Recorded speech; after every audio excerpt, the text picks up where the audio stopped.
لبيك يا حسين لبيك يا حسين بسم الله الرحمن الرحيم الحمد لله رب العالمين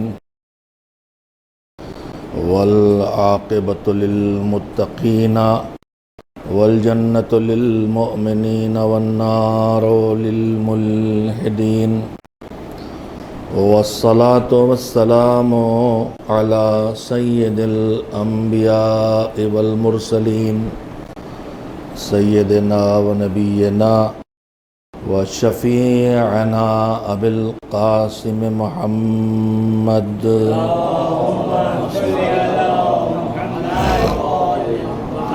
وآله الطيبين الطاهرين المعصومين المظلومين واللعنة الدائمة الباقية على أعدائهم أجمعين من الآن إلى يوم الدين. أما بعد فقد قال الله سبحانه وتعالى في كتابه المبين وهو أصدق الصادقين وقوله الحق. بسم الله الرحمن الرحيم ومن يطع الله ورسوله ويخشى الله ويتقه فأولئك هم المفلحون.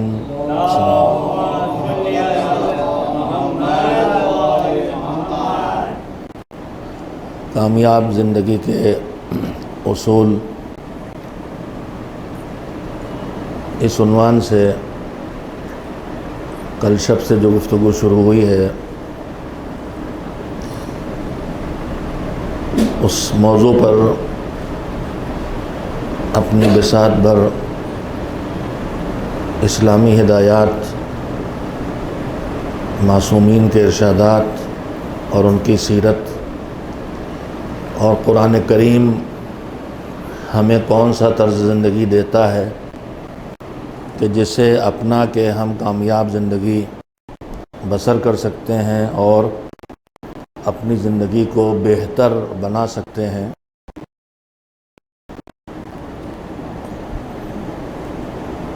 آپ حضرات کی خدمت میں ان چیزوں کو پیش کرنا ہے،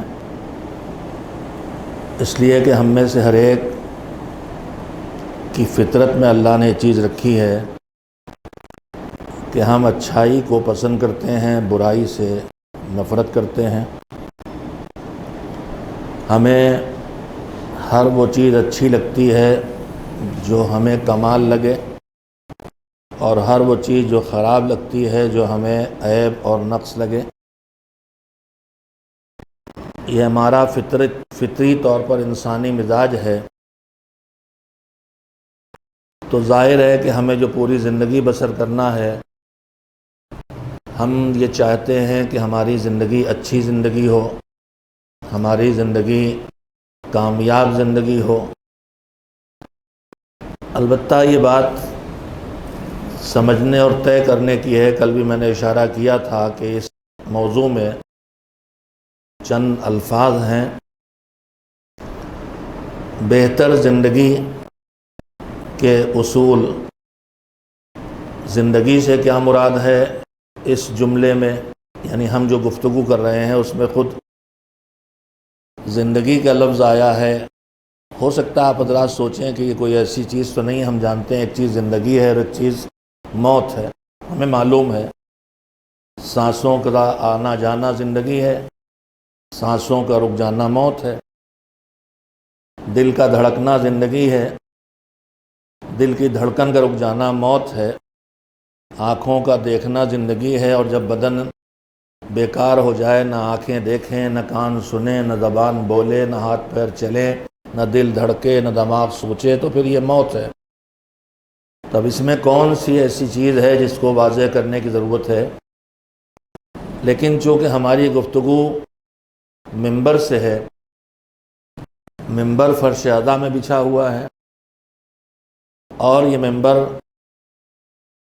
اللہ کی طرف سے پیغمبر کو بات کہنے کے لیے جو ذمہ داریاں دی گئی تھیں، ان ساری ذمہ داریوں کو حضور نے اسی ممبر سے ادا کیا ہے۔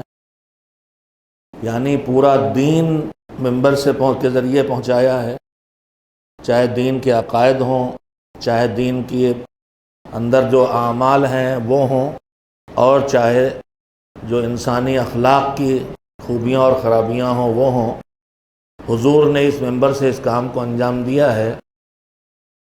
لہذا آج بھی اس ممبر کو وہی ذمہ داری انجام دینا ہوگی۔ کل میں نے بات آپ کی خدمت میں عرض کی تھی کہ ممبر کسی ڈھانچے کا نام نہیں ہے، کسی خاص ڈیزائن کا نام نہیں ہے۔ ممبر کا لفظ جڑا ہے اس پیغام سے جو پیغام دیا جائے۔ اگر پیغام دین کی طرف لاتا ہے، اگر پیغام انسان کو بھولے ہوئے مذہب اور دین کی یاد دلاتا ہے، اگر وہ گفتگو پیغام خدا پہنچاتی ہے، تو چاہے وہ شتر اور اونٹوں کے پالان پہ بیٹھ کے وہ اعلان ولایت کیا جائے، مگر وہ ممبر بن جاتا ہے۔ اور چاہے ممبر جو ظاہری شکل و صورت ممبر کی ہو، مگر اس پہ بیٹھ کے خدا کے خلاف، رسول کے خلاف، امام کے خلاف بولا جائے، جیسے دربار یزید میں خطیب یزید بول رہا تھا، تو پھر سید سجاد حضرت زین العابدین علیہ السلام کے الفاظ میں وہ بظاہر لکڑیوں کا ڈھانچہ ہے، مگر وہ ممبر لکڑیوں کی شکل سے بنا ہوا ممبر کا ڈھانچہ ہے، لیکن امام کی نگاہ میں ممبر نہیں رہ جاتا، وہ امام کی نگاہ میں لکڑیوں کا ایک ڈھیر ہو جاتا ہے۔ کل میں نے اس سلسلے میں امام کو جملہ آپ کی خدمت میں پیش کیا تھا کہ ہمارے امام نے یزید سے کہا کہ امیر اگر تیری اجازت ہو تو میں بھی ان لکڑیوں پہ جا کے کچھ اپنی بات کہوں۔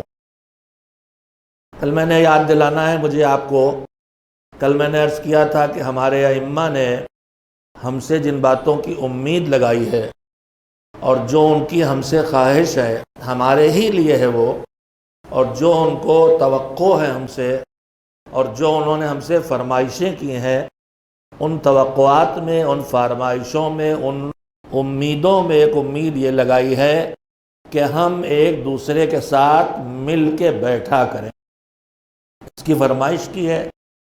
اور صرف جب بیٹھیں تو بیٹھ کے اپنی بات نہ کریں، خالی دنیا کی بات نہ کریں، خالی اپنے درمیان کی تعلقات کے مسائل کو نہ اٹھائیں، بلکہ بیٹھیں تو بیٹھ کے ان کو یاد کریں، رسول اللہ کو یاد کریں، ائمہ طاہرین کو یاد کریں، اور اللہ کو یاد کریں۔ میں نے امام رضا علیہ السلام کے ان جملوں کو آپ کی خدمت میں پیش کیا تھا کہ امام نے پوچھا کہ اتجلسون و تذکرون، کیا مل کے بیٹھتے ہو؟ اور کل بات میں نے عرض کی تھی کہ جب مل کے بیٹھا جائے تو وہ جگہ مجلس کہلاتی ہے۔ یہ لفظ مجلس 8ویں امام کے جملوں سے، الفاظ سے نکالا ہوا لفظ ہے۔ اور اس کے بعد فرمایا وہ تذکرون، اور ذکر کرتے ہو۔ ممبر پہ آ کے بیٹھنے والا ہمارے یہاں ذاکر کہلاتا ہے۔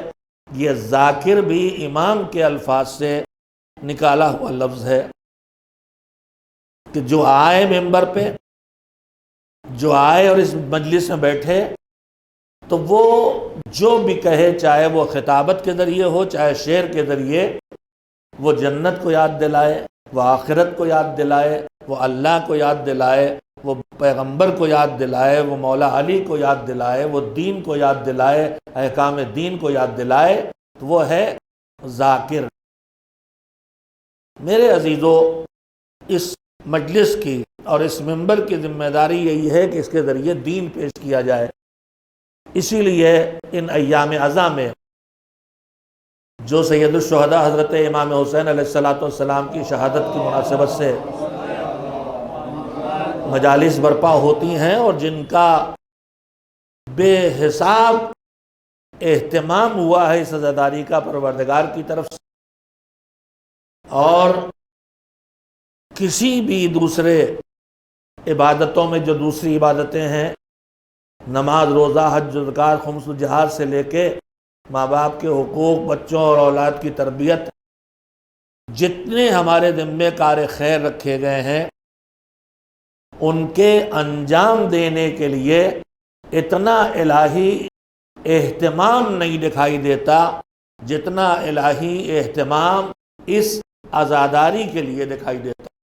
میں نے اس سال شرح اولیٰ میں بمبئی سے جو گزارشات پیش کی تھیں اس میں یہ باتیں کہی تھیں۔ میں مناسبت سے صرف ایک چیز یاد دلانا چاہتا ہوں، میں نے موضوع یہ رکھا تھا کہ جتنا اہتمام عزا ہے اتنا اہتمام کسی اور عبادت کا اللہ کی طرف سے نہیں دکھائی دیتا، اور جب اتنا اہتمام ہے تو پھر اس کا نتیجہ بھی کوئی اتنا ہی عظیم ہونا چاہیے، اس کی حکمت اور اس کی مصلحت بھی کوئی عظیم ہونا چاہیے۔ پروردگار عالم نے جتنے ہمارے ذمے اچھے کام رکھے ہیں، چاہے واجبات کی شکل میں ہو اور چاہے مستحبات کی شکل میں ہو، ان اچھے کاموں کے اچھے نتیجے اور اثرات ہماری زندگی میں مرتب ہوتے ہیں، اور وہ ہماری دنیا کی زندگی میں بھی اثر ڈالتے ہیں اور آخرت کی زندگی میں بھی اثر ڈالتے ہیں۔ قرآن کریم پہ نگاہ ڈال کے اگر آپ واجبات کی فہرست میں جو سب سے پہلی چیز ہے نماز کے اوپر نظر ڈالیں تو احکام نماز کے حکم کے بعد نماز کے تذکروں میں ایک خصوصیت نماز کی قرآن کریم یہ بتاتا ہے کہ ان الصلاۃ تنہا عن الفحشاء والمنکر، نماز کے اندر اللہ نے یہ صفت رکھی ہے کہ نماز انسان کو کھلم کھلا برائیوں سے بھی بچاتی ہے، اور نماز انسان کو ساری طرح کی برائیوں سے اور ناپسندیدہ کاموں سے جو انسان کو اچھے نہیں لگتے ان سے بچاتی ہے۔ جو عام انسان کی نگاہ میں خراب کام ہے، نماز انسان کے اندر ان سے بچنے کی صلاحیت پیدا کرتی ہے۔ یہ میں نے ایک آیت پڑھی، اس کے بعد اگر آپ روایات کی مدد لیں تو نماز میں اس کے علاوہ جو بہت بڑی طاقت اللہ نے رکھی ہے ان میں سے ایک بڑی طاقت یہ ہے کہ ہم جتنے اعمال خیر انجام دے رہے ہیں ہم سب میں جزا اور ثواب کی امید لگائیں، آخرت میں اور دنیا کے فائدوں کے لیے بھی ہمارے پیش نظر ہوتا ہے۔ مثلا ہم میں سے کتنے لوگ ہیں جو زیارت عاشوراء اس لیے پڑھ رہے ہیں کہ اس کے اثرات میں ایک اثر یہ ہے کہ زیارت عاشوراء کے ذریعے سے انسان کو کی روزی میں وسعت پیدا ہوتی ہے۔ زیارت عاشوراء کے اثرات میں ہے کہ انسان کے گناہ معاف ہوتے ہیں۔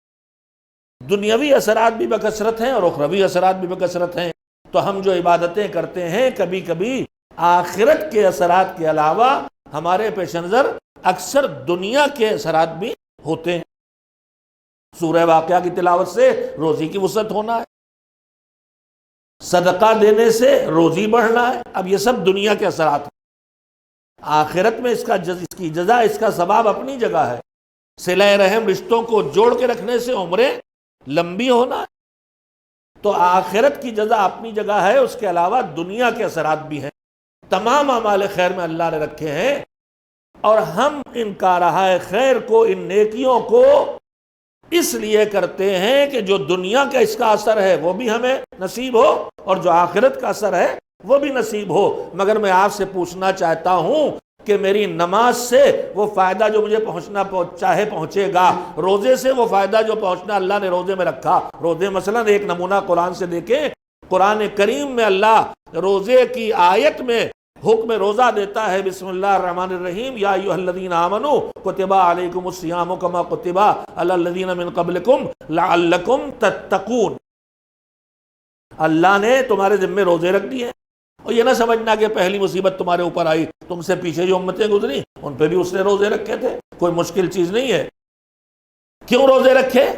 لعلکم تتقون، تاکہ تمہارے اندر تقوی پیدا ہو جائے۔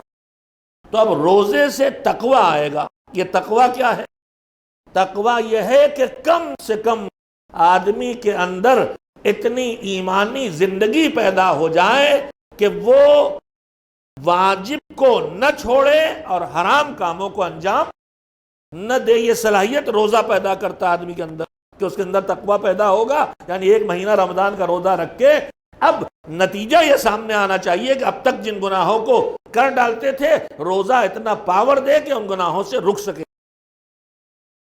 اگر ہم نجس کھانے کھا رہے تھے تو رمضان میں حلال اور پاک کھانوں پہ بھی دن بھر کھانے پہ پابندی رہی۔ اب مہینے بھر کی ٹریننگ ہمیں کم سے کم نجس سے بچانے کی طاقت ہمارے اندر پیدا کر دے گی۔ ایک نمونہ میں نے آپ کے سامنے رکھ دیا کہ روزہ کیسے اپنا کام کرتا ہے۔ قرآن مجید اس کے اثرات میں یہ بتاتا ہے تقویٰ پیدا ہوگا۔ تو ہر نیکی، گناہ اور برائی میں بھی یہی صورت ہے، ہر گناہ اور ہر برائی کے دنیا میں نقصانات ہیں، اور دنیا کے نقصانات کے بعد آخرت کا نقصان سزا ہے، جہنم ہے۔ دنیا کے نقصانات جیسے رشتے جوڑ کے رکھنے کا فائدہ ہے لمبی عمر ہونا، ویسے رشتے توڑ کے رکھنے کا نقصان ہے عمروں کا چھوٹا ہونا۔ جیسے ماں باپ کی خدمت کا فائدہ ہے لمبی عمر ہونا، ویسے ہی ماں باپ کو ناراض کرنے کا نقصان اسی دنیا میں ہے عمروں کا چھوٹا ہو جانا۔ جیسے صدقہ، خیرات، زکوٰۃ، خمس نکالنے کا فائدہ ہے دنیا میں اللہ کی دی روزی میں اضافہ ہونا، ویسے ہی ان واجبات کو چھوڑنے کا نقصان یہ ہے کہ جتنا ان واجبات کو روک کے تم نے بچایا ہے اس سے زیادہ یا حرام میں چلا جائے گا یا کہیں برباد ہو جائے گا، یہ نقصان۔ تو اگر آپ توجہ فرمائیں تو یہ جو پورا نظام دین ہے، نیکیاں کرو اور برائیوں سے بچو، نیکیوں میں دنیا کے فائدے بھی ہیں اور آخرت کے فائدے بھی، اور برائیوں میں دنیا کا نقصان بھی ہے اور آخرت کے نقصان بھی ہے۔ اگر میں یہیں پہ روک کے آپ سے کہوں کہ مومن کے لیے زندگی بسر کرنے کے اصولوں میں ایک بڑا اصول یہ ہے کہ بہتر زندگی، کامیاب زندگی، اچھی زندگی وہی تو ہے کہ جس میں آدمی نقصان سے بچتا رہے، فائدوں تک پہنچتا رہے۔ تو بنیادی اصول یہ بنا کہ نیکیوں میں واجبات کو انجام دیتے رہو تاکہ ہر فائدے دنیا اور آخرت تک پہنچتے رہو، اور گناہوں سے بچتے رہو تاکہ ہر نقصان آخرت اور نقصان دنیا سے بچ سکو۔ یہ پہلا زندگی کا اصول اتنی دیر کی گزارش کی شکل میں نے آپ کے سامنے رکھا۔ میں نہیں اندازہ کر سکا کہ آپ تک یہ بات پہنچا سکا کہ نہیں۔ ہم کامیاب زندگی، اچھی زندگی، بہتر زندگی کسے کہتے ہیں؟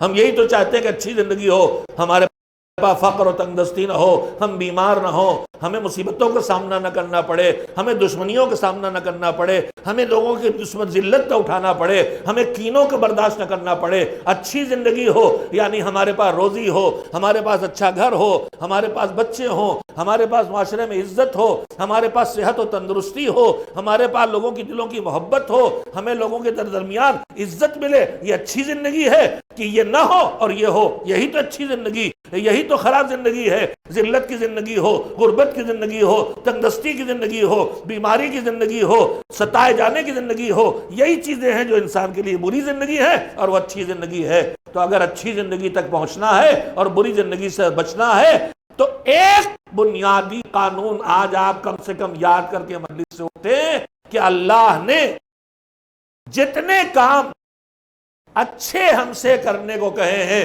یا واجب بنا کے یا مستحب کر، اور جتنے کام برے ہم کو ان سے روکا ہے یا حرام کر کے یا مکروہ کر کے، ان سب میں احکام خدا کے پیچھے حکمت یہ ہے، فلسفی یہ ہے کہ نیکی اور اچھے کام اللہ نے جو رکھے ہیں وہ کرو گے تو دنیا کے فائدے بھی تمہاری طرف آئیں گے، آخرت کے فائدے بھی تمہاری طرف آئیں گے، اور برائی اور گناہ اور حرام اور مکروہ سے بچو گے تو دنیا کے نقصانات سے بھی خود کو بچا لو گے، آخرت کے نقصان سے بھی خود کو بچا لو گے۔ تو پہلا اہم ترین اصول یہ ہوا کہ دنیا میں کامیاب اور بہتر زندگی بسر کرنے کا اصول یہ ہے کہ اللہ کی اطاعت کی جائے اور اس کی نافرمانی نہ کی جائے۔ ایک صلوات بھیجیں محمد و آل محمد علیہ السلام۔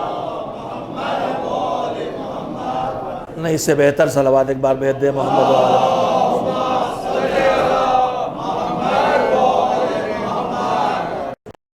میں اس بات کو آپ کی خدمت میں اور کلیئر کرنا چاہتا ہوں تاکہ ذہنوں میں اپنی جگہ بنا لے کہ مذہب کی روشنی میں، دین کی روشنی میں، اسلام کی روشنی میں، قرآن کی روشنی میں، سیرت معصومین کی روشنی میں ارشادات معصومین کی روشنی میں اچھی زندگی کے اصولوں میں پہلا بنیادی قانون یہ ہے کہ انسان اللہ کی اطاعت کرے اور اس کی معصیت اور نافرمانی نہ کرے، یعنی واجب چھوٹے نہ اور حرام ہو نہ۔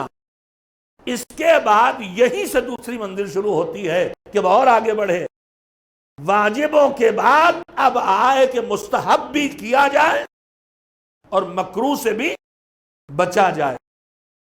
جتنا واجب اور مستحب زندگی میں بڑھیں گے، زندگی میں بھلائی، اچھائی، خیر، صلاح، فلاح آتا جائے، اور جتنا انسان حرام سے بچے گا، مکروہ سے بچے گا، اتنی ہی زندگی کے اندر کی خرابیاں اور پریشانیاں گھٹتی چلی جائیں۔ یہ پہلا بنیادی اصول میں عرض یہ کر رہا تھا کہ ہم آپ جتنے اعمال انجام دیتے ہیں، آخرت کی جزا کے علاوہ کچھ دنیا بھی چاہتے ہیں، لیکن دنیا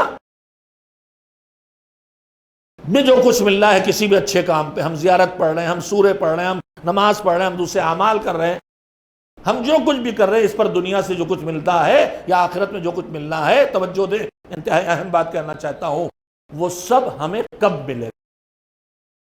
کبھی کبھی ہم لوگ اللہ سے شکوہ کرنے لگتے ہیں کہ بتایا گیا تھا 40 دن تک مثلا زیارت پڑھو تو تمہیں یہ نصیب ہوگا، 40 دن تک نماز شب پڑھو تو یہ نصیب ہوگا، فضائل بتائے جاتے ہیں اور ہم ان کے پانے کے لیے وہ کرتے ہیں، اور کر کے بھی وہ بظاہر ہم کو نہیں ملتا جس کے لیے ہم نے کیا تھا، تو ہمارا اعتبار اللہ سے اٹھنے لگتا ہے۔ مگر ایک چیز کا ہم جائزہ نہیں لیتے میرے عزیزو، اللہ نے جو کہا ہے وہ خالی کر دینے سے ہم اس کا نتیجہ پا لیں گے، یا ایسا کریں کہ اللہ کی بارگاہ میں قبول ہو تب نتیجہ دے گا۔ ہم کچھ کر ڈالیں تو اس سے نہیں ہوگا، جیسے کہا ہے ویسے کریں کہ بارگاہ خداوندی میں قابل قبول بنے، اور جب وہ قبول ہوگا تب اس کا اثر پیدا ہوگا، اور اگر اثر پیدا نہیں ہوگا تو اس کا مطلب کیا ہوا؟ ہم اپنے لیے ایک پیرامیٹر ہمارے پاس، ہم دنیا بھر کی نیکیاں کر رہے ہیں، جن نیکیوں کر رہے ہیں کچھ نہ کچھ پانا ہے، آخرت کا معاملہ تو بھی رکھیے کنارے، لیکن دنیا میں جو اس کے نتائج ہمیں ملنے والے ہم اس کے لیے کر رہے ہیں، اور بہت مشکل سے ہم خالی آخرت کے لیے کچھ کرتے ہیں، اور اس سے بھی بہت مشکل سے ہم جزا و سزا کے بجائے خالی اس لیے کچھ کرتے ہیں کہ اللہ کہہ رہا ہے کہ کرو۔ جو مزاج عبادت علوی تھا، یہی تو کہا تھا کہ تیری جزا کے لیے نہیں، تیری جہنم کے ڈر میں نہیں، میں جو کچھ تیرے کہے پہ عمل کر رہا ہوں اس لیے کہ تو ہے ہی ایسا کہ جو کہے وہ میں کروں، تیرے اتنے احسانات ہیں کہ جو تو کہے وہ مجھے کرنا چاہیے، کچھ پانے وانے کا چکر ہی نہیں، تو ہم وہاں تو پہنچے نہیں، ہم تو دنیا میں اٹک جاتے ہیں۔ ہمارے ہاں نہ جانے کتنے اعمال، ہماری بہنیں خاص کر کے ان کی زندگی میں، اور دشمن جو دین کا دشمن ہے اس نے اس کا بھی فائدہ اٹھا لیا، دیکھا کہ ان میں بڑی للک ہے کہ یہ کر لو وہ کر لو، یہ مل جائے وہ مل جائے وہ مل جائے، اس نے فرضی اعمال گڑھ کر کے ڈالنا شروع کر دیا۔ آج کل واٹس ایپ پر ایک بلا یہ بھی آئی ہے دشمن کی طرف کہ وہ ہم کو اصلی مال سے دور کرنے کے لیے نقلی مال سپلائی کر رہا ہے۔ ہمارے پاس معصومین کے بتائے ہوئے اعمال، دعائیں، مناجات کے ذخیرے موجود ہیں، لیکن اب روزانہ واٹس ایپ پر، سوشل میڈیا پر 2-4 نئے عمل آتے ہیں، اور اس کے بڑے بڑے نتیجے بھی لکھے ہوتے ہیں، اور ہماری بہنیں خاص کر کے دوڑ پڑتی ہیں۔ میں 2 جملوں میں بات کہنا چاہتا ہوں، اللہ نے کس سورے کی تلاوت میں کیا فائدہ ہے؟ سورہ واقعہ، سورہ یاسین، جتنے سورے اللہ نے 114 سوروں میں اثرات ہیں، اللہ نے رکھے۔ کس نے رکھے؟ ہم نے، آپ نے نہیں، اللہ نے رکھے۔ اللہ کے ناموں میں بھی اثرات ہیں، اسماء الہی میں بھی اثرات ہیں، ہر لفظ کے اندر اللہ نے اثر رکھا ہے، مگر کس نے رکھے؟ اللہ نے۔ تو کس لفظ میں کیا اثر ہے، کس سورے میں کیا اثر ہے، کس جملے میں کیا اثر ہے، کس لفظ میں کیا اثر ہے، رکھا کس نے؟ اللہ نے۔ جانتا کون ہے؟ اللہ۔ اب اور کون جانے گا؟ جسے اللہ بتائے۔ تو جسے ان اثرات سے اللہ باخبر کرتا ہے وہ میرے جیسا مولانا یا ملا نہیں ہوتا، فقیہ و مجتہد بھی نہیں ہوتا۔ جسے اللہ ان کے اثرات سے باخبر کرتا ہے وہ صرف محمد و آل محمد علیہ السلام ہے جنہیں اللہ سے اس کا علم ملتا ہے۔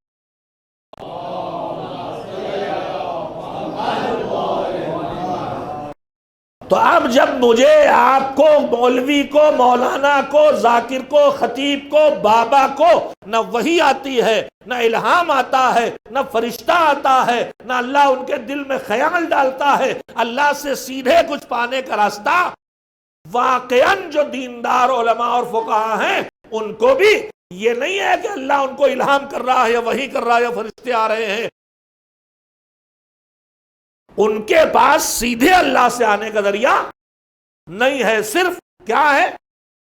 انتہائی درجہ تقوی کے نتیجے میں، توجہ دیں گے جوان اور بافہم حضرات تشریف فرما، انتہائی درجہ باعمل زندگی، با اخلاق زندگی، تقوی، سیرت معصومین کی تعمیل، قرآن مجید پر عمل، نجاستوں سے دوری، طہارتوں کے اندر زندگی اور پابند دین زندگی بسر کرنے کے نتیجے میں اللہ ان کے دلوں کے اندر وہ نور پیدا کر دیتا ہے کہ جس نور کے ذریعے وہ وہاں تک جلدی سے پہنچ جاتے ہیں جہاں تک ہمارے گنہگار جیسے گنہگار صدیاں لگا دے تو نہ پہنچ۔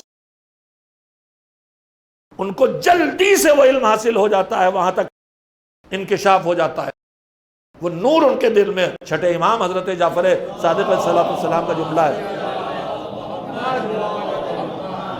کہ العلم نور، علم نور ہے، روشنی ہے، جسے اللہ منتخب کرتا ہے اس کے دل میں اس نور کو عطا کر دیتا ہے، اور اس کی شرط یہی ہے کہ وہ دل گناہوں کی تاریکی کے گھیرے میں نہ ہو۔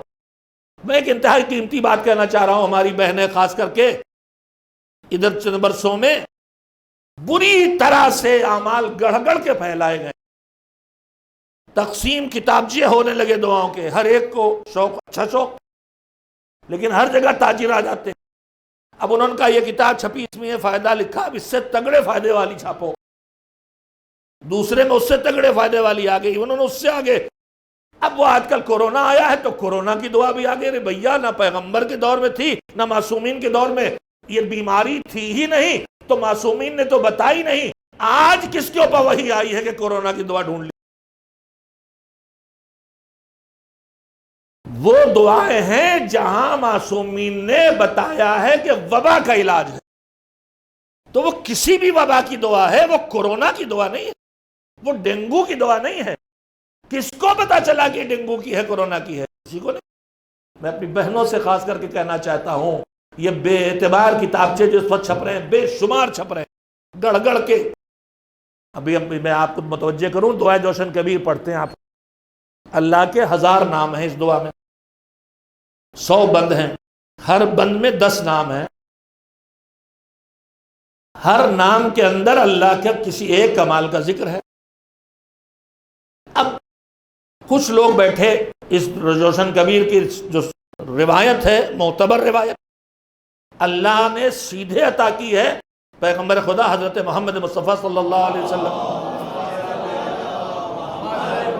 اور اس کی روایت یہ ہے کہ آپ کسی جنگ کی تیاری میں بہت بھاری بھرکم زرہ پہنے تھے، اس کی زحمت محسوس کر رہے تھے، تو جناب جبریل آئے کہ اللہ کہہ رہا ہے کہ اس زرہ کی تمہیں ضرورت نہیں ہے، یہ دعا ہم دے رہے ہیں، یہ تمہاری حفاظت کرے گی۔ جوشن کہتے ہی زرہ کو ہے، کبیر کہتے ہیں بڑے کو۔ جوشن کبیر اس لیے رکھا گیا نام اس دعا کا کہ ایک یہ دعا ہے جوشن کبیر جو رسول اللہ صلی اللہ علیہ وآلہ وسلم پر جبریل اللہ کی طرف سے لے کے آئے، اور ایک اور دعا ہے جو دشمن سے حفاظت کے لیے ہمارے 7ویں امام حضرت موسیٰ کاظم علیہ السلام نے پڑھی تھی، جب آپ کو بلایا گیا تھا، ہارون نے بلوایا تھا اور آپ کے لیے شدید خطرہ تھا کہ آپ کو شہید کر دیا جائے، اور ابھی آپ کا زندہ رہنا مسئلہ خدا تھا، تو آپ وہ دعا پڑھ کے گئے. ہمارے درمیان وہ دعا کم پہچانی جاتی ہے، مگر میں جوانوں سے کہوں گا کہ اس دعا کو سے اپنے آپ کو محروم نہ رکھیں. میں خود اس سے محروم تھا. میں آپ سے سچ کہتا ہوں، میں بھی اسی معاشرے کا پڑھا ہوں، پلا بڑا ہوں، مدرسے میں پڑھا ہوں، لیکن ہمارے مدارس میں جو نصاب تعلیم ہے اس میں نے ابھی تک ہم نے نہیں دیکھا ہے کہ ہمیں دعاؤں کا تعارف بھی پڑھایا جائے، جو ایک ضرورت ہے. ہمارے اپنے نصاب کی کمی ہے اور ہم نے اپنے بچوں کے نصاب میں اس کمی کو دور کر لیا. الحمدللہ ہمارے مکتب کے نصاب میں اب جو نیا نصاب چھپ رہا ہے 4 کلر میں، اس میں دیکھیں گے کہ ہم نے اپنے ننھے بچوں کو بھی دعاؤں سے واقف کرایا ہے، نزدیک لائے ہیں معصومین کی دعاؤں سے، تاکہ گڑھی دعاؤں کے چکر میں نہ پڑیں. انتہائی قیمتی دعا ہے دعائے جوشن صغیر، اور انتہائی مؤثر دعا ہے.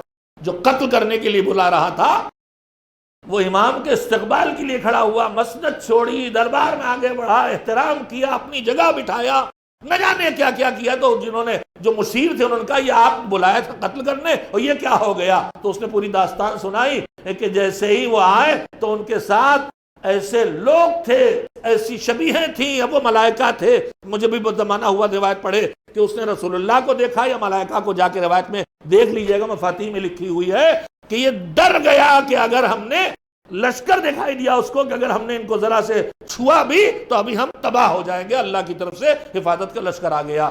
تو میرے عزیزوں، جو بہرحال بات نکلتی ہے، کام کی بات آتی ہے، کہہ دیتا ہوں جوشن کبیر تو آپ پڑھتے ہیں، جوشن صغیر بھی پڑھیے.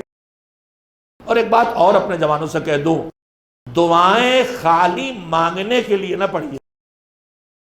معصومین کی دعائیں سب سے بہتر ٹھکانہ ہے دین کے سیکھنے کا، معرفت کے جو درس، اخلاق کے جو درس، سماجی زندگی کے جو درس، عبادت کے جو درس ان دعاؤں میں موجود ہیں، کہیں اور آسانی سے ڈھونڈے نہیں ملتے. کبھی ان دعاؤں کو صرف اس لیے پڑھیے کہ یہ معصومین کی زبان سے نکلے ہوئے وہ کلمات ہیں جن میں پورا دین اعلیٰ کوالٹی کی زبان کے ساتھ بھرا ہے. اس سے ہم دین سیکھیں، خالی اپنی مراد پانے کے لیے دعا نہ پڑھیں.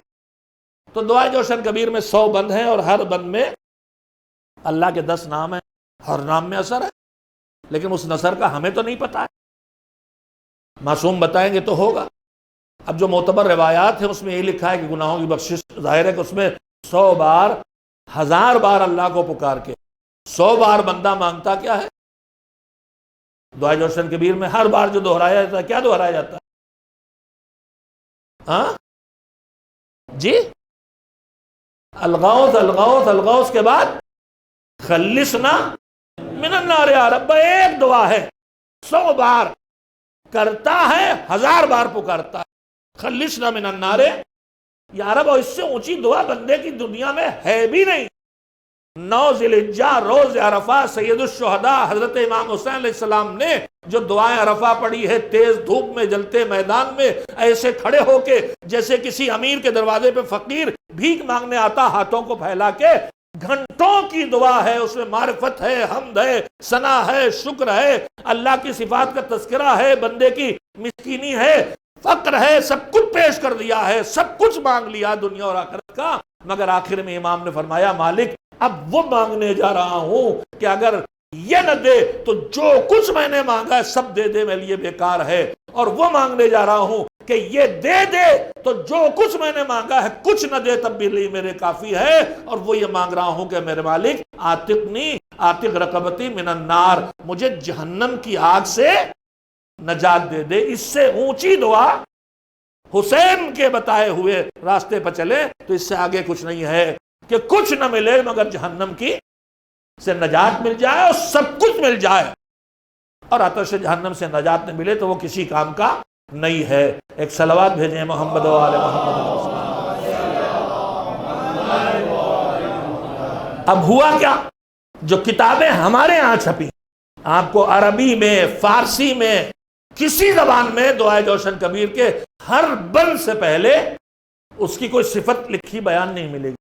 لیکن ہمارے ہاں کتابوں میں تاجروں نے مال بیچنے کے لیے دیکھا، اس میں لکھا یا مقلب القلوب، فوراً روایت صادر ہوئی ہارٹ اٹیک سے بچنے کے لیے یہ والا بند پڑھیے. کہا پڑا یا بصیر، اے بصیر، اے وہ جو آنکھوں کے محتاج نہیں بغیر آنکھوں کے دیکھتا ہے، فوراً لکھا گلوکوما کا علاج۔ آپ جا کے دیکھ لیے، جو ہمارے ہاں چھپتی کتابیں یہ سب تاجران ہیں جو دین کی تجارت کرتے ہیں، انہوں نے اس طرح دین کو خراب کیا ہے۔ روایت میں معصومین نے ان میں ایک ایک بند کے لیے کوئی الگ سے صفت نہیں بتائی، اور ہماری بہنیں انہی چکروں میں آ کے محنت بھی کرتی ہیں، اور اللہ جب وہاں وہ رکھا ہی نہیں ہے تو لاکھ وہ کرو وہ تمہیں ملنا نہیں۔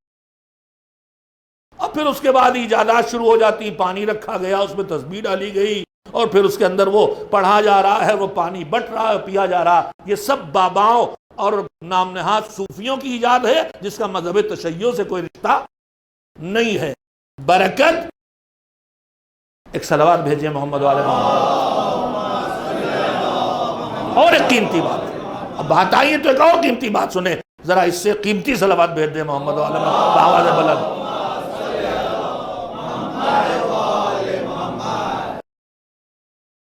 یہ اثرات اللہ کے رکھے ہوئے ہیں، اللہ جانتا ہے، جن کو اللہ نے علم دیا وہ جانتے ہیں، اور وہ ہے صرف معصومین۔ ہم میں، آپ میں، اب جب کوئی عمل آپ کے سامنے آئے تو اس عمل پر عمل کرنے سے پہلے دیکھیے گا معتبر ذریعوں سے، معصوم سے بات آئی ہے کہ نہیں۔ خالی اس کے فائدوں کو دیکھ کے نہ چل پڑیے گا، لاؤ یہ بھی کر لیں، لاؤ یہ بھی کر لیں، لاؤ یہ بھی کر لیں۔ یہ دین نہیں اسلام۔ اسلام کہتا اب وہی کرو کہ جو ہے، جو ہم نے دیا ہے، اور دشمن یہی چاہتا ہے کہ یہ بھی کلے میں اتنا الجھا دے کہ وہی نہ پہنچے جہاں اسے پہنچنا چاہیے۔ میں جو بات کہتے کہتے رکا، سنانا چاہتا ہوں، بہت قیمتی ہے، تفسیر نمونہ، ماشاءاللہ یہاں کے جوان کلاس بھی رکھ رہے ہیں۔ اسی تفسیر نمونہ میں آپ نے پڑھا ہوگا کہ جو 114 سوروں کا جب تذکرہ شروع ہوتا ہے تو ہر سورے کے شروع میں، ہر تفسیر میں اس سورے کی تلاوت کے فائدے لکھے ہیں۔ ہمارا ہندوستان یہاں بھی نیا کام اس نے کر رکھا ہے۔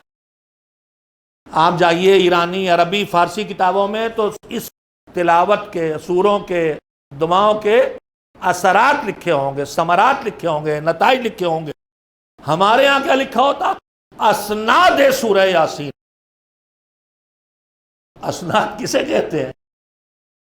سند کہتے ہیں پیغمبر معصوم کی زبان سے نکلے ہوئے روایات کو، نکلی ہوئی روایات کو جس نے سنا، اس سے مجھ تک جس نے پہنچایا، اس سے لے کے یہاں تک کہ سلسلہ روایت کو سند کہتے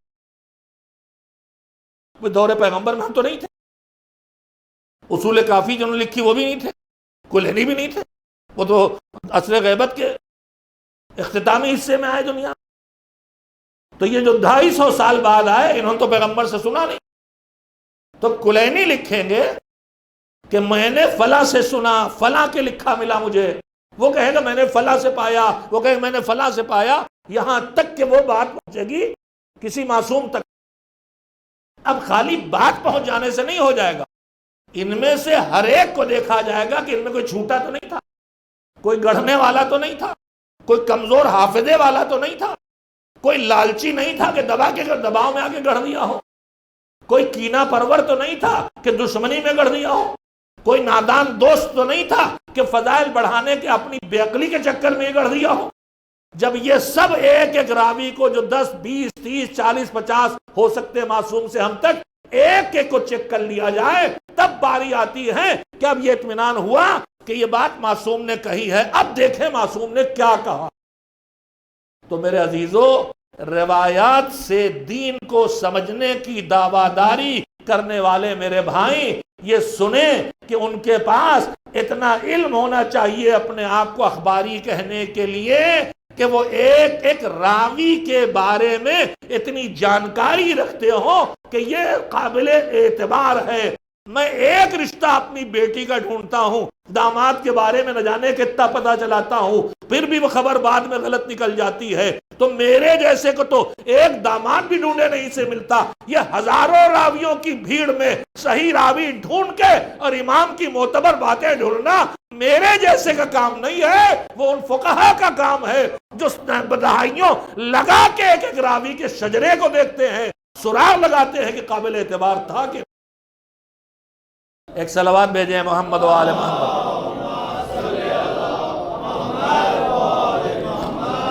ایک اور اس سے بہتر صلوات بھیج دیں محمد و آل محمد. تو میں جو ایک بات اور مجھے یاد آ گئی تھی، میں نے بات وہیں سے شروع کی ہے کہ اصول کیا ہیں، اور ان اصولوں میں زندگی کے، کامیاب زندگی کے، بہتر زندگی کے، ان میں ایک اصول ہے اطاعت پروردگار اور معصیت پروردگار سے خود کو بچانا. پہلے مرحلے میں واجب نہ چھوٹے اور حرام نہ ہو، اس سے آگے بڑھیں تو پھر مستحب نہ چھوٹے اور مکروہ نہ ہو. اور یہ تب ہوگا جب یہ اللہ کی بارگاہ میں قبول ہو جائے. یہاں تک میں نے بات پہنچائی.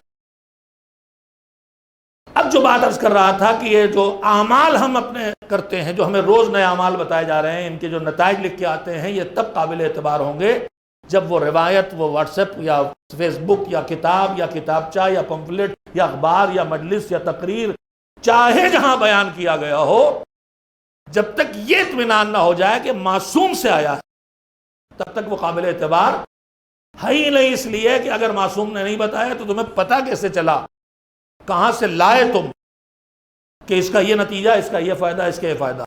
اب یہ جو باتیں معصوم نے بتائی، ان پر ان کے فائدے کو پانے کے لیے ایک اہم ترین بات، تفسیر نمونہ میں مثال نہیں دی چونکہ اردو میں ترجمہ ہو گئی، ورنہ ہر تفسیر میں آپ کو ملے گا کہ ہر سورے کے شروع میں اس سورے کے تلاوت کے فائدے، اثرات، ثمرات بتائے جاتے ہیں، جو دنیا کے فائدے بھی ہوتے ہیں اس میں اور آخرت کے فائدے بھی ہوتے ہیں. سورہ یاسین ہماری زندگی میں روز پڑھی جاتی ہے، کبھی روح نکلنے کے لیے، کبھی ایصال ثواب کے لیے، کبھی شفا کے لیے، ہر جگہ اس کے فائدے. سورہ حمد بھی اسی طرح سے، مردہ زندہ ہو جائے پڑھو اگر تو تعجب نہ کرنا، اتنا بڑا اثر اللہ نے رکھا ہے. سورہ حمد کے لیے روایت ہے کہ اگر اس کو مردے پہ پڑھو اور زندہ ہو جائے تو تعجب نہ کرنا. مگر میں اتنا ہی کہوں گا، آپ سب متوجہ ہو جائیں گے کہ اثر اللہ نے رکھا ہے. مگر تلوار کاٹتی ہے، مگر ہاتھ چاہیے.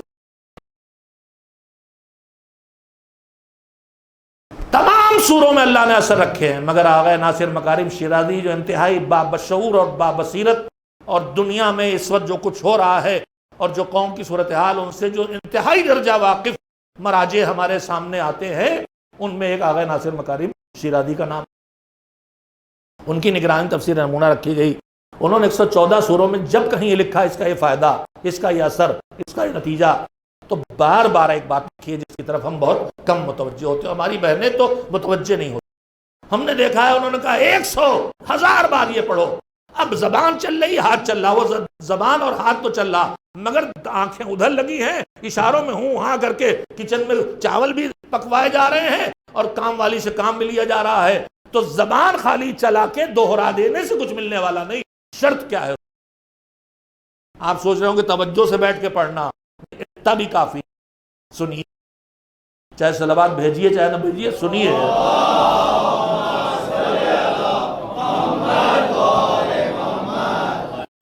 اور معصومین نے مولا علی حضرت امیر، پھر ایک کام کی چھوٹی سی بات، مولا علی حضرت امیر المومنین علی بن ابی طالب علیہ السلام، ہم اکثر عبادت کو عادت بنا لیتے ہیں. آج طبیعت سست ہے، رات میں دیر میں سوئے تھے، نماز صبح کے لیے 3 گھنٹے سو کے اٹھ گئے، سونے کا دل چاہ رہا، مگر روزانہ 1.5 گھنٹے بیٹھ کے وظیفہ پڑھتے تھے تو اونگ بھی رہے ہیں اور وظیفہ بھی چل رہا اپنے ساتھ زبردستی کر. ہر جگہ سلیقہ مذہب نے سکھایا. زندگی کے اصولوں میں، اچھی زندگی کے اصولوں میں یہ بھی ہے کہ جو مذہب نے سلیقہ بتایا ہے اس سلیقے سے زندگی بسر کی. اس میں ایک سلیقہ مولا علی کا، یہ بھی اصولوں میں سے اصول بنا کے لکھ لیجئے گا، نوٹس تیار کیجئے گا، بعد میں امتحان ہوگا، امتحان ہم لیں گے، انعام میزبان دیں گے. مولا نے فرمایا کہ انسان کے اندر کبھی عبادتوں کی طرف رغبت کی کیفیت ہو، دل لگتا ہے، جی چاہتا ہے، اور کبھی اچاٹ ہوتی ہے طبیعت. فرمایا کہ جب دل لگے ایک صلوات بھیج کے تمام حضرات تھوڑا آگے آ جائے. یہ کیمرہ بہت اوپر ہے، آپ کو نہیں لے گا. وہ جو کیمرہ آخرت والا لگا ہے وہ ہم سب کو کیچ کر رہا، اس کے لیے تیار رہیے. کیمرہ خالی مجھ پہ لگا، اس سے گھبرائیے. ادھر بھی سامنے تشریف لے آئے، صلوات بھیج کے یہاں سامنے تشریف لے آئے. ممبر کے سامنے خلا اچھا نہیں لگتا، ایک صلوات بھیج کے یہاں تک آ جائیں. ممبر کے سامنے خلا اچھا نہیں لگتا، ایک صلوات اور بھیجیں. محمد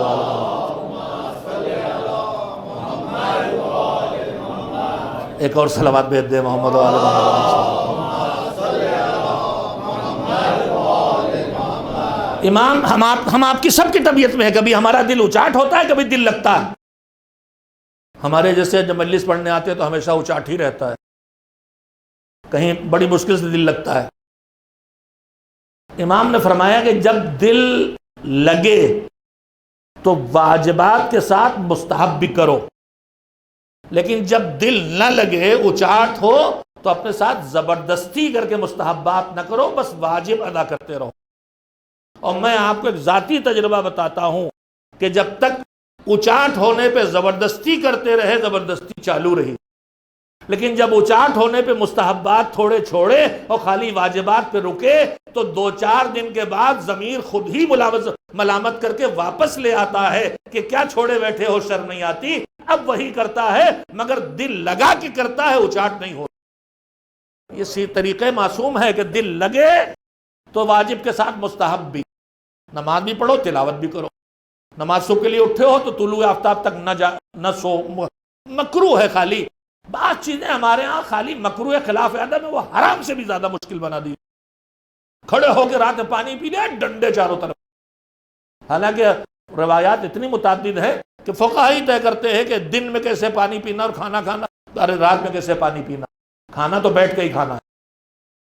وہاں کوئی جھگڑا نہیں رہ گیا، بفیلو سسٹم نہیں، کیا بفے، وہ لو مجھ سے لگ گیا، ہر جگہ رائج، اس پہ کوئی آفت نہیں، مگر رات میں کوئی بچہ بیچارہ کھڑے ہو پانی پر، نانی، نانا، خالہ، اماں، کتنے ہنٹر پڑ جائیں گے پتہ نہیں، جیسے کفر کر رہا ہو۔ اس کا یہ مطلب نہیں ہے کہ جو آداب دین سکھا رہا میرے بچے چھوڑ دیں۔ ایک جگہ میں نے بتایا کہ واجب نماز میں، نماز کے واجب حصے یہ ہیں اور مستحب یہ ہیں۔ آپ آفس سے، وہاں کی بات تھی مغربی دنیا کی، امریکہ کی، جہاں جاڑوں میں دن بہت چھوٹا ہو جاتا، بیچارے آفس سے نکل کے بھاگے تو بھی نماز کا وقت قضا ہو جاتا، زور 4 بجے سورج ڈوبی۔ تو ہم نے کہا تھا کہ وقت کم ہے تو آپ شارٹ کر کے نماز صرف واجب والی پڑھ لیجئے۔ ان کو محنت کر کے سکھایا کہ یہ واجب ہے اور یہ مثلا پوری نماز میں تکبیر کتنی واجب ہے، دیکھیں یہیں سے کوئی شروع ہو گئی۔ پوری نماز میں صرف ایک تکبیر واجب ہے، تکبیرۃ الاحرام۔ شرمانا نہیں چاہیے۔ سلیقے زندگی مذہب نے سکھایا ہے کہ تمہیں نہ آتا ہو تو نہیں آتا کہنے میں مت شرماؤ، اور آتا ہو تو چھپا کے نہ بیٹھو، جسے نہیں آتا اسے بتاؤ۔ تو اگر آتا ہے تو بتانے میں شرمانا نہیں چاہیے، اور نہیں آتا ہے تو پوچھنے میں شرمانا نہیں۔ پوری نماز میں ایک تکبیر واجب ہے بس، اور کچھ واجب نہیں۔ ذکر رکوع اور ذکر سجدہ بس ایک بار واجب ہے، سبحان ربی العظیم و بحمدہ، یا صرف سبحان اللہ سبحان اللہ سبحان اللہ۔ 2 ذکر واجب ہے بس پوری نماز میں، اور کوئی ذکر واجب نہیں۔ اب جو سمع اللہ کہتے ہیں یہ بھی ذکر ہے، جو بحول اللہ کہتے ہیں یہ بھی ذکر ہے، جو استغفر اللہ پڑھتے ہیں یہ بھی ذکر ہے۔ تو میں نے محنت کر کے بتایا بچوں، جوانوں کو، تمہیں شارٹ ٹائم، صبح ہو گئی، اب تم نماز کے لیے اٹھے، 2 منٹ رہ گئے، اگر اذان، اقامت، مستحبات سب کے ساتھ نماز پڑھو گے تو قضا ہو جائے، گنہگار ہو، لہذا مستحبات چھوڑو، واجب ادا کرو تاکہ وقت کے اندر ہو جائے۔ اگلے دن ایک ڈاکٹر صاحب آیا کہ مول صاحب کیا مصیبت کر دی؟ ہم نے کہا کیا ہوا؟ کہا میں 2 لڑکے چھوٹے تھے، نابالغ تھے، انہوں نے صرف واجب والی نماز پڑھی، کہا مولانا نے بتایا۔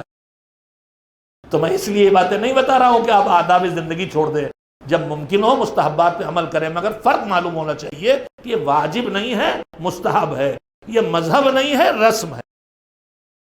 کہیں ہم رسموں کو بھی مذہب سمجھ کے بڑی سختی اس پہ کرتے ہیں، تو بعد میں بات نکلتی رہی، میں آپ سے کہتا رہا، جو اللہ نے اثرات رکھے اعمال میں، دعاؤں میں، مناجات میں، اسماء میں، روایات میں، سوروں میں، سب میں اللہ نے اثر رکھا، مگر آغا ناصر مکارم شیزاری اللہ ان کی حفاظت فرمائے، انہوں نے ایک بات کو بار بار لکھا، 114 سوروں میں اگر 114 بار نہیں لکھا ہوگا تو 100 بار ضرور لکھا ہوگا۔ کیا لکھا؟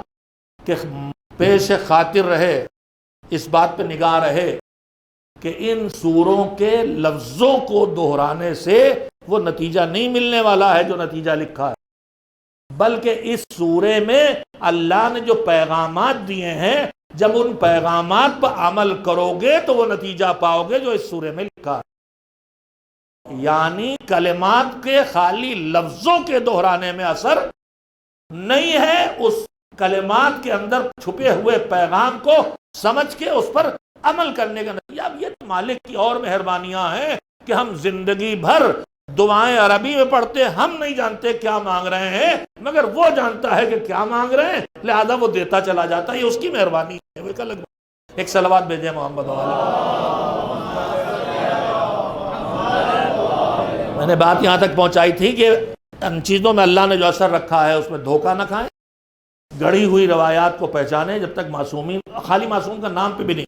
آج کل اتنی بے ایمانی چل رہی ہے، اپنے مطلب کی ہر بات، جیسے پچھلے زمانے میں ہوا تھا کہ پیاز لے کے آیا مکے، وہ جہاں سے لایا تھا، مشہور ہے نا، بچپن سے سنتے ہیں، وہ جگہ کا نام تھا بکہ، بکی نہیں اس کی پیاز، اس نے کسی کو پکڑ لیا، صحابی پیغمبر کو کچھ لین دین کی، اتنا دیں گے آپ اس کی بکوا دو پیاز، اس نے فوراً روایت گڑھی کہ من اکلا بصل و بکہ فی مکہ وجبت لہ الجنہ، جو بکے کے پیاز مکے میں کھائے گا اللہ اس پہ جنت واجب کر دے۔ ہائی کوالٹی بک گئی۔ ہمارے یہاں بھی سب ہوا کرتا ہے، جو ہمارے مزارات بنے ہیں، زیارت گاہیں بنی ہوئی ہیں، وہاں اثرات بتا بتا کے کیا کیا بکتا ہے، ہم دوڑے چلے جا رہے ہیں۔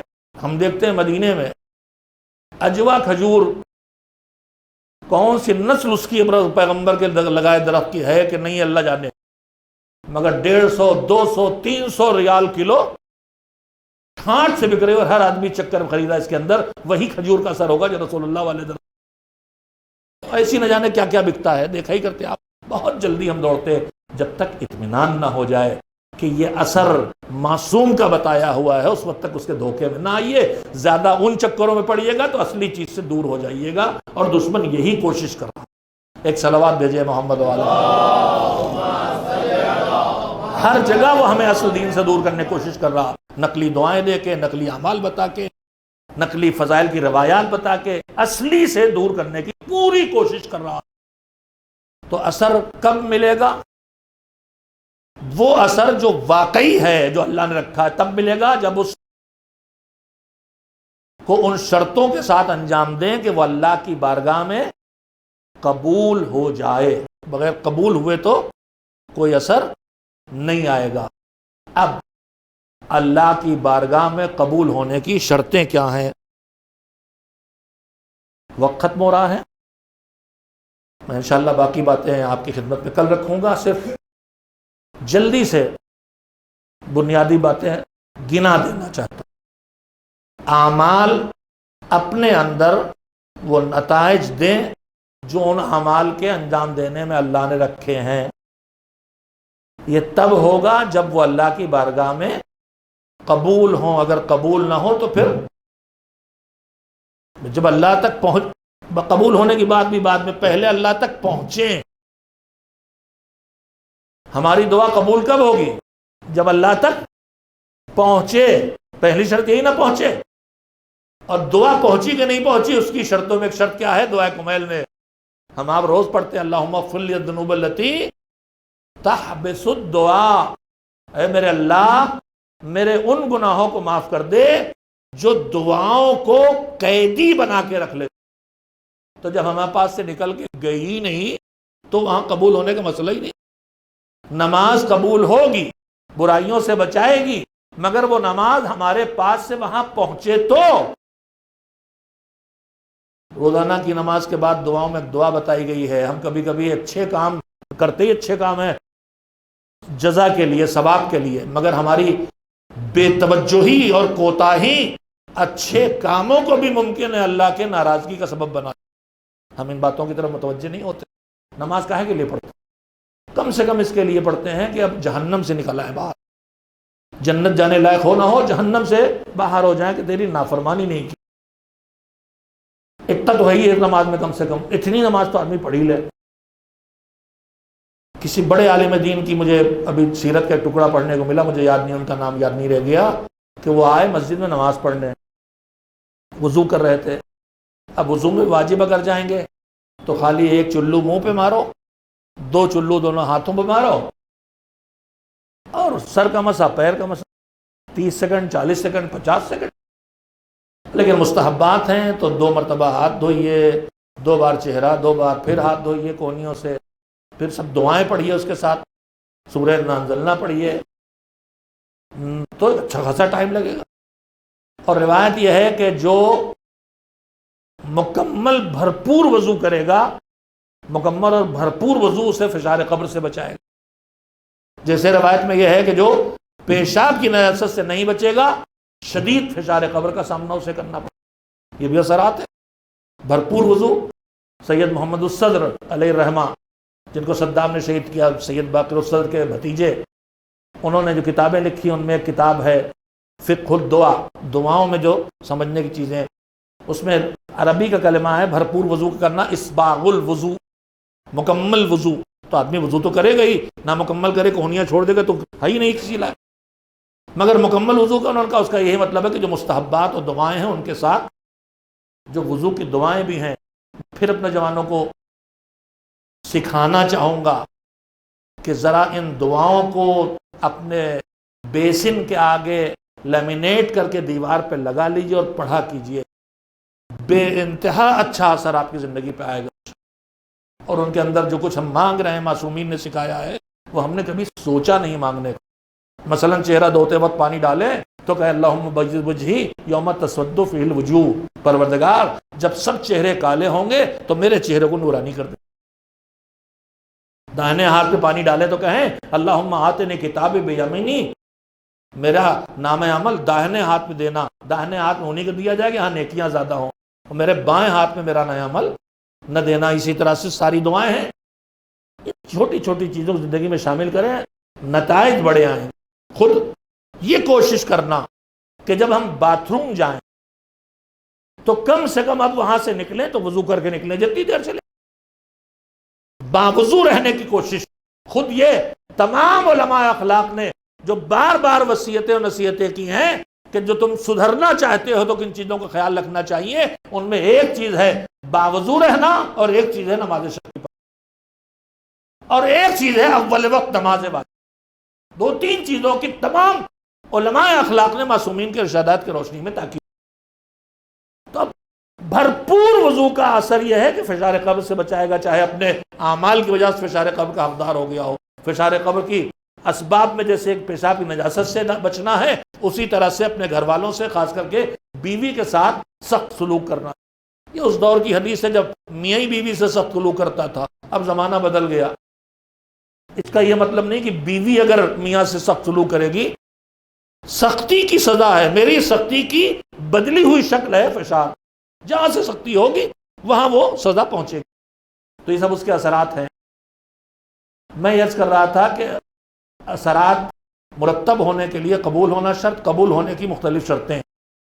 ان میں سے ایک اہم ترین شرط ہے جیسے بتایا گیا ہے ویسے کرنا، نہ کچھ گھٹانا نہ کچھ بڑا۔ ہمارے آج کل بڑی یہ بھی آفت آئی ہے، کھڑے ہوئے زیارت پڑھنے، دعا پڑھنے، صلوات، ہر آدمی اپنی طرف سے تکے لگائے۔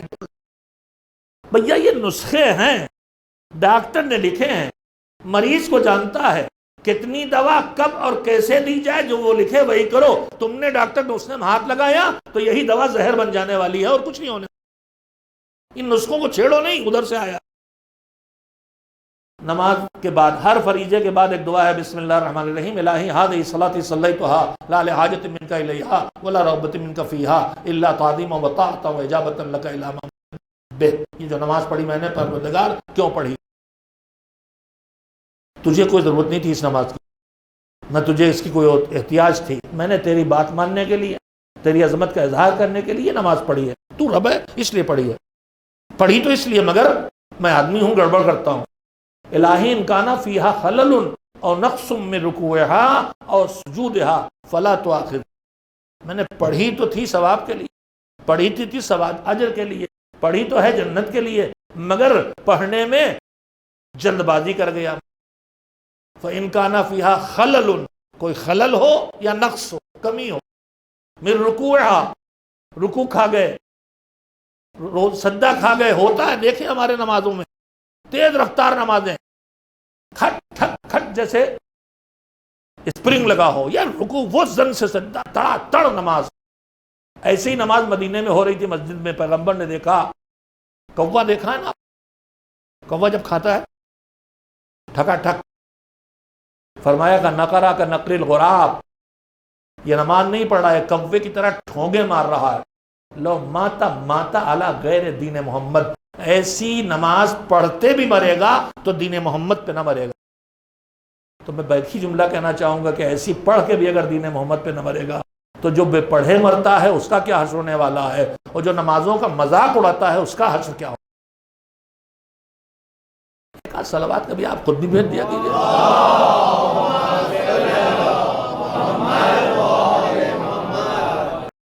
ایک اور اس سے بہتر صلوات بھیجیں محمد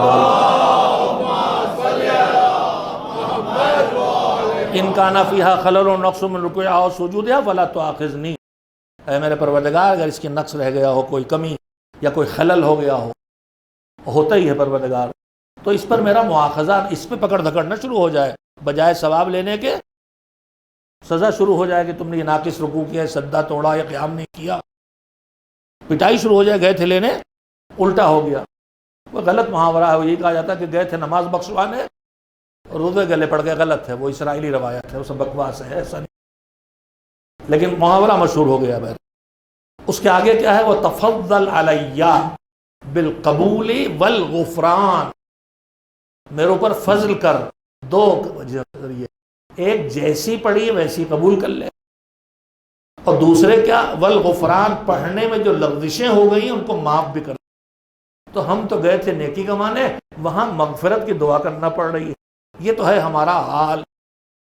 تو اب ہمیں بارگاہ مالک میں قبول کرنا ہے، کچھ بھی تبھی نتیجہ ملے گا، اور قبول ہونے کی شرطوں میں ایک شرط یہ ہے کہ جیسے اس نے بتایا ہے ویسے کیا جائے، باقی بات انشاءاللہ کل ہوگی۔ اچھی زندگی کے اصولوں کے تحت اچھے اعمال کے اچھے نتائج پانے کے لیے جو شرائط ہیں ان کو آپ کی خدمت میں عرض کروں، اور آج کی بنیادی بات میں نے یہ کہی ہے کہ جو اللہ نے بتایا ہے وہ کریں، اور جو روکا ہے اس سے رکیں، اطاعت کرنا، معصیت سے بچنا، یہ ہے اچھی اور کامیاب زندگی کا پہلا اصول، اور اس اصول پر عمل کرنے والوں کی دنیا میں جائیں تو اس میں جو سب سے آگے دکھائی دیتے ہیں، سر فہرست جن کے نام آتے ہیں، ان میں کربلا والے، جنہیں دنیا کی لالچ دی گئی، جنہیں پیسوں کی لالچ دی گئی۔ حضرت ابو الفضل العباس کے لیے اور ان کے بھائیوں کے لیے شمر امان نامہ لکھوا کے لایا تھا، اور دوسرے انصار کے لیے بھی لالچیں دی گئیں کہ ہم تمہیں عہدہ دلائیں گے، منصب دلائیں گے، مگر سب کو ٹھکرایا گیا۔ اور اطاعت کا عالم یہ ہے کہ جہاں جذبات بے قابو کرتے ہیں وہاں بھی اطاعت آگے دکھائی دیتی ہے۔ پیاسے رہ لیں گے مگر زبان پر شکوہ نہیں آئے گا۔ میں نے کل مجلسیں ہو رہی ہیں، اب یہ ایام ہیں جن میں حسین کا قافلہ کربلا سے کوفے ہوتا ہوا شام کی طرف رواں دواں، اور جو قربانی کربلا کے شہیدوں نے دی ہے اس سے کچھ کم نہیں، اگر زیادہ نہیں کہہ سکتا، اسیران اہل حرم کی قربانی۔ کربلا میں جو شہید ہوئے وہ شہید ہو گئے، ان کی مشکلیں ختم ہو گئیں، ان کی پیاس مٹ گئی، ان کے زخم مندمل ہو گئے، مگر اسیران اہل حرم عاشور کے دن سے کوڑوں پہ کوڑے کھاتے ہوئے زندان شام تک پہنچے، رسیوں میں بندھے ہوئے زندان شام تک پہنچے۔ میں نہیں کہہ سکتا، نہیں کہتا کہ انہیں کھانا پانی نہیں ملا، مگر اتنا جانتا ہوں کہ کبھی جی بھر کے نہیں ملا۔ اسی لیے تو جب سید سجاد نے اپنی پھوپھی کو بیٹھ کے نماز پڑھتے دیکھا تو کہا تھا، پھوپھی اماں یہ کیا جانتے ہیں سید سجاد، مگر نہ پوچھیں تو دنیا کو پتہ کیسے چلے۔ کہا بیٹا تمہیں معلوم ہے کھانا پانی اتنا کم آتا ہے کہ اکثر تیری پھوپھی کو فاقہ کرنا پڑتا، بدن میں اتنی طاقت نہیں رہ گئی۔ حسین کو بھی پتا تھا میری بہن کہ یہ کیفیت گزرے گی، شام غریبہ بھی گزرے گی، زندان شام بھی، مگر حسین کو پتا تھا اس ضعیفی کے عالم میں بھی، اس بھوک پیاس میں بھی، واجب تو دور کی بات، کہہ کے گئے تھے بہن نماز شب میں اپنے بھیا کو بھول نہ جانا۔ حسین کو اطمینان تھا نہ شام غریبہ میری بہن نماز شب چھوڑنے والی ہے اور نہ زندان شام میں۔ ہم ایسے بد نصیب ہیں کہ زیارت حسین کے لیے نکلتے ہیں تو قافلوں میں ہماری نمازیں، راستوں میں اکثر ہمیں دیکھنے کو ملتا نمازیں قضا ہو رہی ہیں۔ کیا ہوا؟ کب مشکوک ہے، گھر جا کے اطمینان سے پڑھ لیں گے۔